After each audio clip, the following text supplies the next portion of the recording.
please consider supporting me on my Patreon, which is linked in the description below, to receive some great rewards.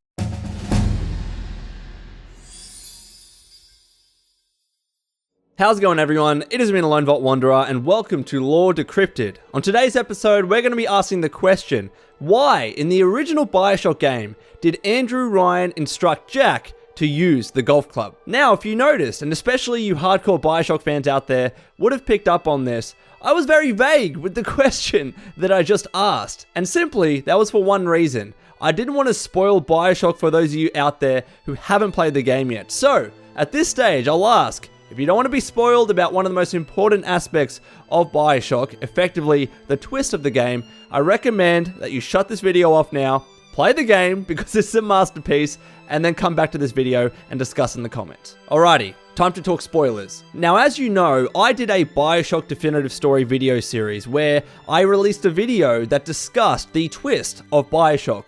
We kind of went through the scene of where Andrew Ryan instructs his son Jack to kill him with a golf club. Now, in a moment, we're going to be playing out that scene in full, just so you can refresh yourselves about that moment. But first, let's go through some of the background of the Bioshock story leading up to that crucial moment where Andrew Ryan is killed by the hands of his son. So as you know, the entire story of Bioshock was built around Jack being instructed by Atlas to find Andrew Ryan, kill him, and obtain his genetic key to Rapture, which would have allowed Jack and Atlas to escape from Rapture. Then comes the point in the game when Jack successfully opens the sealed door to Andrew Ryan's office, which is located in Rapture Central Control. As he enters that vicinity, Andrew Ryan suddenly cuts him off and says some really important lines that are certainly relevant to the question of this video. Let's take a look. Even in the book of lies, sometimes you find truth. There is indeed a season for all things. And now that I see you flesh to flesh and blood to blood, I know I cannot raise my hand against you. But know this, you are my greatest disappointment. Does your master hear me? Atlas, you can kill me, but you will never have my city. My strength is not in steel and fire. That is what the parasites will never understand. A season for all things. A time to live and a time to die. A time to build and a time to destroy!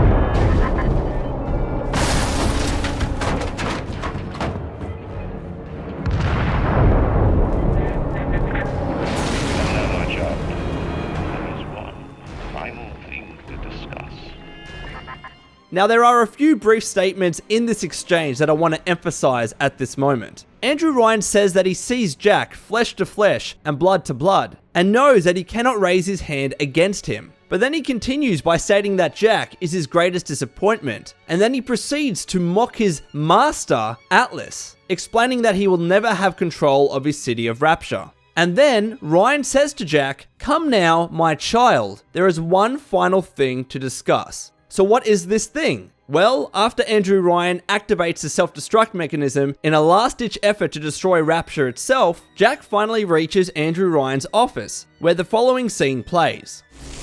The assassin has overcome my final defense, and now he's come to murder me.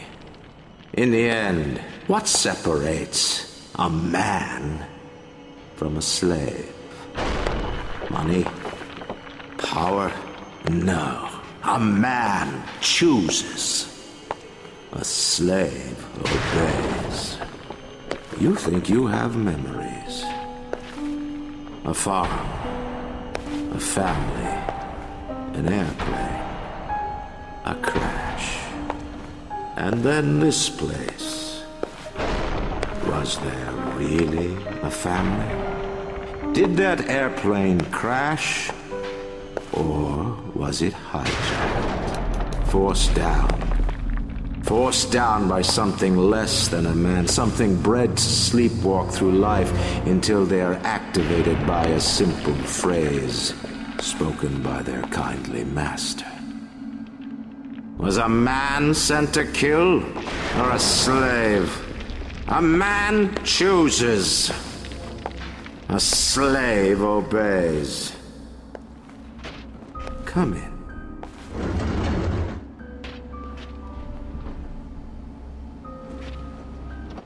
Stop, would you kindly?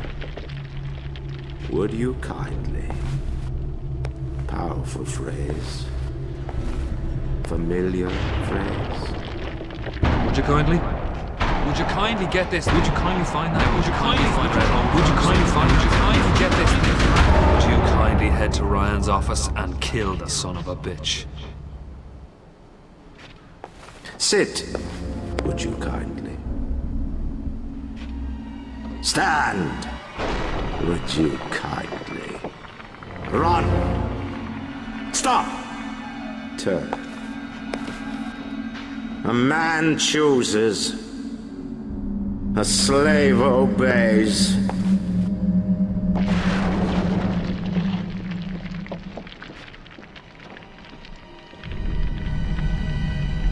Kill!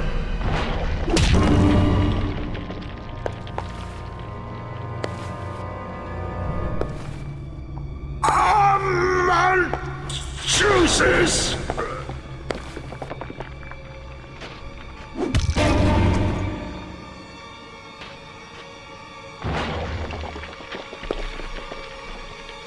A slave obeys!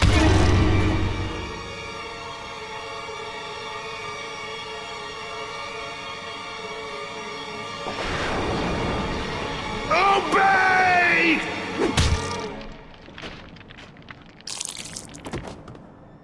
So yes, in his final moments, Andrew Ryan instructs Jack to murder him.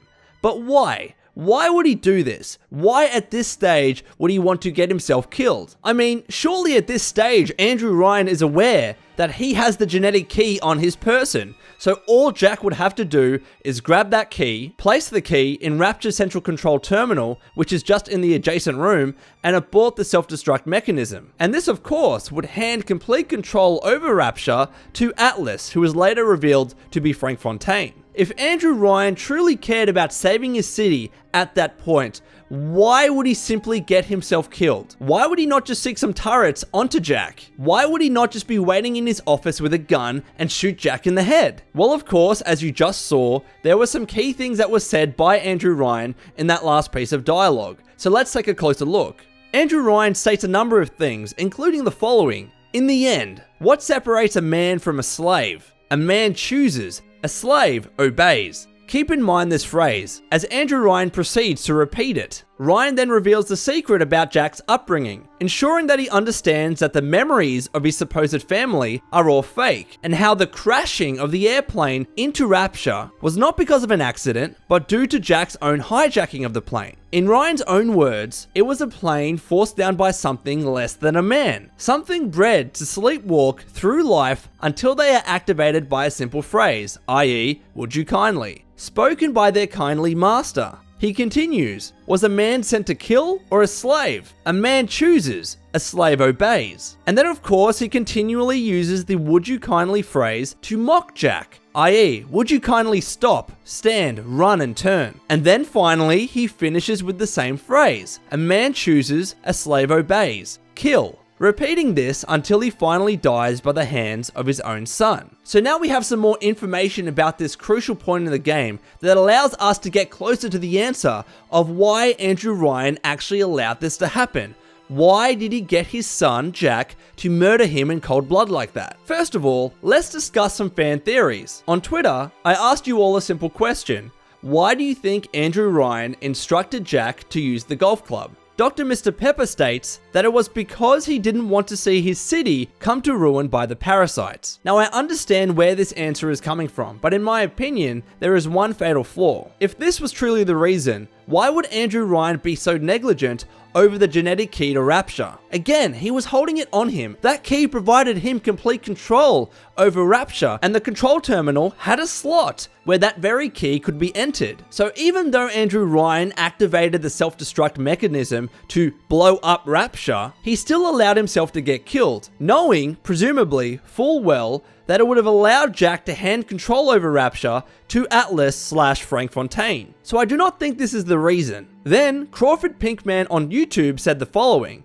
Ryan knew his work was over and Rapture was dead. It's a figure of speech kind of thing. Rapture being dead, thus the death of Ryan. Ryan knew Jack was under control, so he knew it was time for him to call it game over in life. Now, of course, this answer is completely right. At this stage, Andrew Ryan knew that Rapture had almost no hope. All his defense mechanisms had failed, he knew that Jack was under the complete control of Atlas, and he also knew how powerful Jack was due to his use of plasmids. So effectively, Crawford is right. Andrew Ryan knew that there was no chance at that stage. But in my opinion, I do not think it was simply a figure of speech. I think Andrew Ryan is quite an intelligent man, and he was trying to convey a message of some sort, or at the very least, do something. I don't think Andrew Ryan did and said all of those things just to be cool in death, and just to have some sort of figure of speech moment. I honestly do believe that there is a deeper message and meaning here. So let's go to Chloe Fergus on YouTube. She says, in short, that he wanted to be in control of his own death.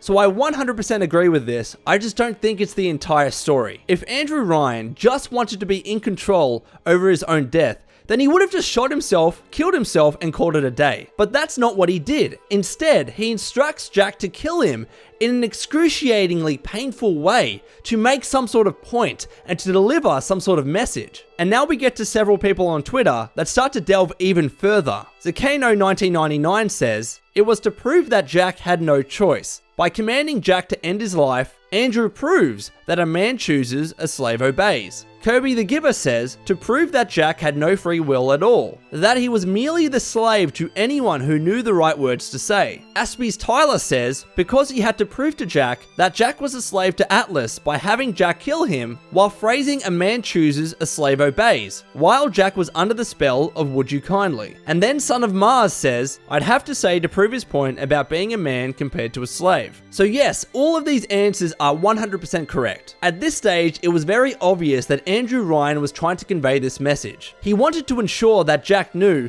he was being controlled by Atlas. He wanted Jack to know that everything that he did up until that stage, from crashing into the ocean from the plane to heading up to Andrew Ryan's office, that none of it was because of his own free will. Because, as he states, only a man chooses, but a slave obeys. Jack, in all senses of the word, was a slave. He was bred to be a sleeper agent for Frank Fontaine. From the very moment he was born into the world, he was tested upon and experimented upon by both Bridget Tenenbaum and Dr. Yisu Chong in order to be a slave for Frank Fontaine. Fontaine gave Jack fake memories of a family, sent him to the surface to have a normal life, and then only at the stage when Fontaine had exhausted all options in trying to take control over Rapture from Andrew Ryan, did he finally flick the switch and execute his trump card by bringing Jack to Rapture to help him in his ultimate goal. Andrew Ryan wanted Jack to understand all of this because, after all, he was his son. He didn't want to harm Jack because, as he mentioned, he was his own flesh and blood. Even though he didn't raise Jack into this world, in many senses he was still his baby boy. He was still his son,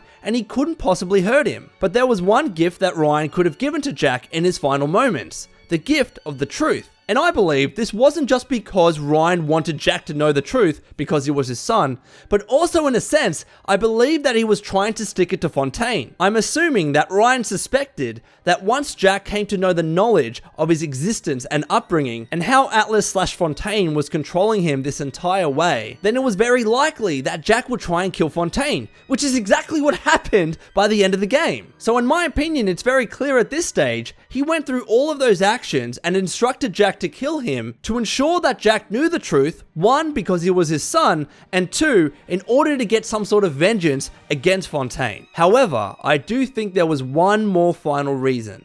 Hear me out. What if Andrew Ryan was trying to get his son to be free of the spell so that there could be a family once again? Think back to the circumstances that Jack was conceived. Ryan found out that Jasmine Jolene had kept Jack's pregnancy a secret and then sold her unborn fetus to Fontaine. Andrew Ryan was furious, absolutely heartbroken, so much so that he killed Jasmine Jolene, someone that he loved at one stage in his life. He killed her for this very reason. Now, quite simply, Andrew Ryan is a murderer, but does it not show that at the very least, he probably wanted to be a father? He wanted to know his son. He wanted his baby to be born into the world. Because if that was the case, after coming to this realization that yes, Jack was actually his own son, then maybe at that stage, there was a part of Andrew Ryan that still wanted to be a father to Jack. Even though all hope was lost, and Ryan realized that yes, Fontaine had complete control over Jack, and there was probably nothing he could do. He still tried his hardest at that stage to ensure that he could have one last father and son moment with his son Jack. Maybe Ryan thought there was a chance, even though it was minuscule, that his son could have broken free of his shackles and became a man again, and became the son that he never knew he still had at that point in his life. That, ladies and gentlemen, is Lore Decrypted. So what do you think, Wastelanders, of my lore decryption? Do you believe that I was right, or do you believe that I'm probably clutching at straws? I think there's a little bit of that going on, but I'd like to think that Andrew Ryan had a different purpose to him, aside from just, wanting to tell his son the truth. So please let me know your thoughts in the comments below, and until next time, this has been a Lone Vault Wanderer. Please take care of yourself, and would you kindly keep fighting the good fight. Thank you for watching this video, and in particular, a huge thank you to Jaden, Mr. Cookie, Jessomatic, Bruce Hayhurst, Heretic Shark, Fuzzo Monster, Tazo Monster, Alex Morgan, Kalina, Brian Mota, Electric Piano, Cerebral Policy, Jackek, and the Desert Ranger, who are my $15 and above patrons on Patreon. So please take care of yourself and keep fighting the good fight.